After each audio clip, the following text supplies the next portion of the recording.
جب ماہ سیام رمضان المبارک جلوہ گر ہوتا ہے، جنت کے 8 دروازے کھول دیے جاتے ہیں،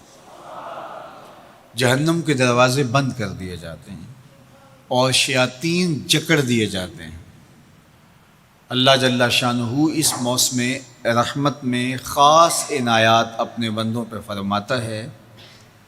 ایک نفل ادا کرنے سے فرض ادا کرنے کا ثواب ملتا ہے اور ایک فرض ادا کرنے سے 70 فرائض ادا کرنے کا ثواب ملتا ہے۔ اسی طرح راہ خدا میں 1 روپیہ دو گے تو 70 روپے خرچ کرنے کا ثواب ملے گا۔ اسی طرح باقی نیکیاں بھی جتنی بھی ہم کرتے ہیں، وہ ایک نیکی کریں گے تو 70 گنا اجر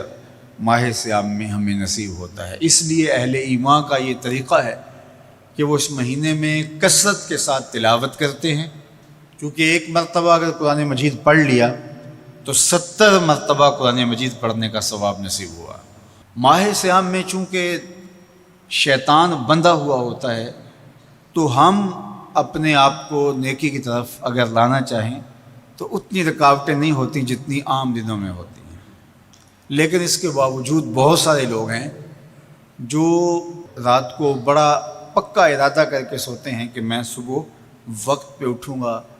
اور نوافل بھی پڑھوں گا اور نماز بھی ادا کروں گا، لیکن جب صبح ہوتی ہے تو انہیں یا تو جاگ نہیں آتی یا نیند سے بیدار ہو جاتے ہیں، بستر سے اٹھا نہیں جاتا۔ جبکہ وہی شخص انہوں نے صبح سبزی منڈی جانا ہو تو چھلانگ لگا کے اٹھتے ہیں اور سبزی منڈی پہنچتے بھی ہیں۔ سستی، طبیعت کا کسل نہیں ہوتا۔ عمومی طور پہ ہم اپنے آپ کو بیمار تصور کر لیتے ہیں اور سستی اور کسل کا نام دے کر کے، بہانہ دے کر کے ہم کہتے ہیں کہ بس کیا کریں، ہم کو ارادہ کرتے ہیں روز لیکن ہم سے اٹھا نہیں جاتا،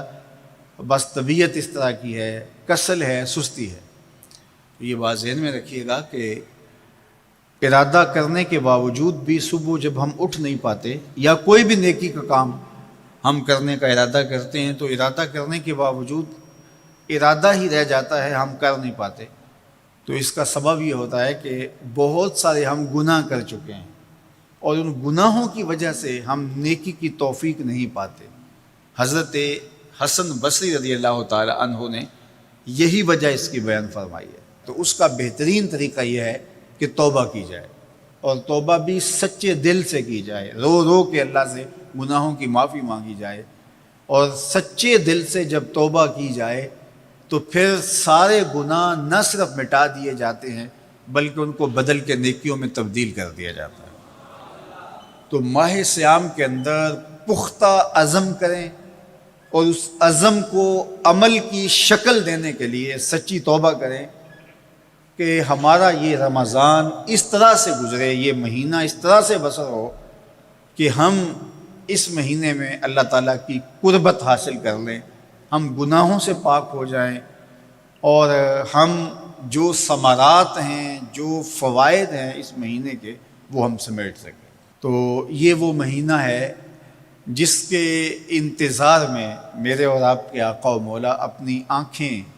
لگائے ہوتے تھے اور دن گن گن کے وقت گزارتے تھے کہ ماہ سیام آ رہا ہے۔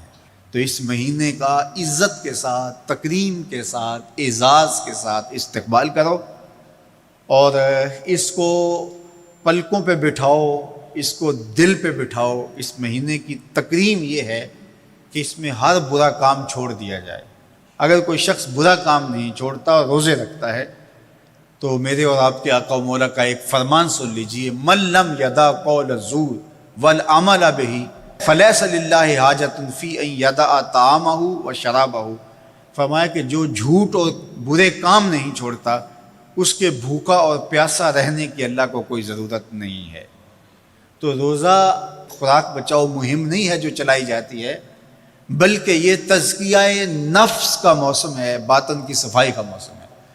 اور باطن کی صفائی نہیں ہوتی جب تک ہم کوشش کریں۔ آپ کے بدن پہ بہت ساری میل چڑھی ہوئی ہے اور جمی ہوئی ہے بدن کے ایک ایک عضو پہ میل، تو آپ پانی میں چھلانگ لگا کے باہر بھی آ جاتے ہیں تو میل نہیں اترتی، چلو کچھ نہ کچھ فرق تو ضرور پڑ جاتا ہے، لیکن میل نہیں اترے گی۔ میل کب اترے گی؟ جب آپ اپنے بدن کو مل مل کے اس کے اوپر صابن لگا کر کے اچھی طرح سے اس کو جب اتاریں گے محنت کوشش سے، تو پھر آپ کا بدن مہک جائے گا، ہلکا پھلکا ہو جائے گا، میل اتر جائے گی۔ یہ موسم رحمت ہے، اللہ کی رحمتوں کا میਂہ برسے گا، اس سے کچھ نہ کچھ فائدہ تو ہوگا ہی، لیکن حقیقی فائدہ وہی حاصل کرے گا جو اپنے گناہوں کو مل مل کے دھوئے گا اور اپنے آپ کو صاف کرنے کی کوشش کرے گا۔ تو اپنے من کے میل اتارنے ہیں، اپنے باطن کے میل اتارنے ہیں، اپنے اعمال کی درستگی کی کوشش کرنی ہے۔ صلاۃ التراویح مسجد میں نہیں آ سکتے تو گھروں میں پڑھ لیجئے، جس طرح بڑی عمر والے لوگوں کو، بیمار لوگوں کو کہا گیا کہ آپ گھروں میں پڑھ لیں، بچوں کو کہا گیا، لیکن چھوڑیے گا نا، یہ رمضان المبارک کا خاص عمل ہے۔ آج کل دین بیزار طبقہ مختلف جگہوں پہ بیٹھ کے مسجد پر، مدرسے پر، تراویح پر، ان چیزوں پر تبصرہ کر رہا ہے اور اتنا ہلکا ثابت کرنا چاہ رہا ہے ان امور کو، جس طرح یہ چیزیں ہوتی کچھ نہیں ہیں، جبکہ ماہ صیام کے قیام پر میرے اور آپ کے آقا مولا نے بشارت دیتے ہوئے فرمایا، من قام رمضان ایمانا و احتسابا غفر له ما تقدم من ذنبہ، جس نے رمضان المبارک کی راتوں میں قیام کیا ایمان اور محاسبہ نفس کے ساتھ، اللہ اس کے پچھلے سارے گناہ معاف فرما دیتا ہے۔ یہ بہت بڑی دولت ہے، تو اس دولت کو ضرور سمیٹیے گا، ضرور حاصل کیجیے گا۔ من کی ستھرائی، عفت اور پاکی